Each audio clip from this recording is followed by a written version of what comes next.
Matt Piper is a serious-faced goofball. Depends how well you know me, but in-game and out-of-game around the gaming community, I'm very serious.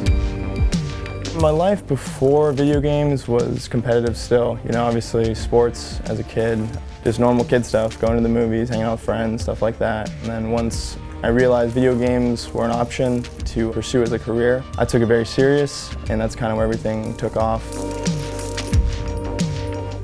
As I was coming up, the amount of people that said, this kid is really good online, but you're not going to do it at a tournament, that kind of like eats at you as a player. Just because if I'm waiting for months and I go to a tournament and I don't play the same way as I did online, I got to wait months again to even have a chance to prove myself.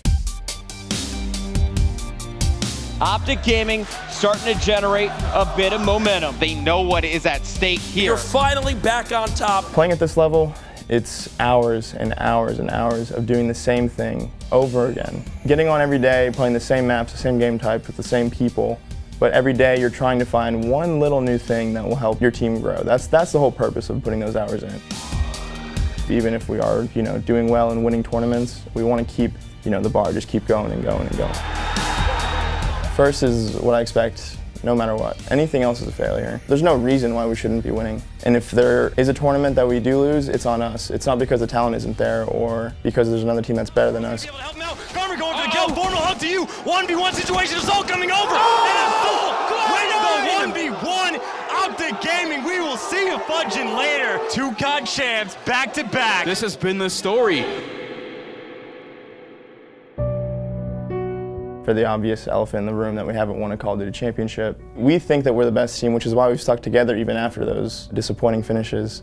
But until we win Call of Duty champs, we're not going to be considered the greatest Call of Duty team ever. I don't even know how many tournaments we won together, honestly.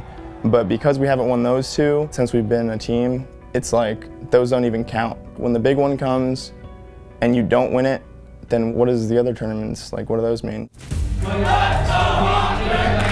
FormaL with two. The numbers he puts up, the slang he brings to this team. FormaL first right, the push comes in, and FormaL wins the 1v1. If you want to be the next FormaL, you got to know how many hours you're going to have to put in realistically.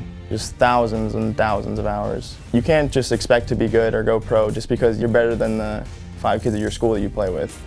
If you want to be the best, then you will put the time in. You won't make any excuses, you'll just do it. I'll stop playing when I feel like I'm holding other people back. If I think that I'm not performing to the best of my ability like I should be, as a player and a person, it's very selfish if you just keep competing. When everything's done, I want everybody to look back and always think about FormaL as the best FPS player of all time. That's what I want my legacy to be.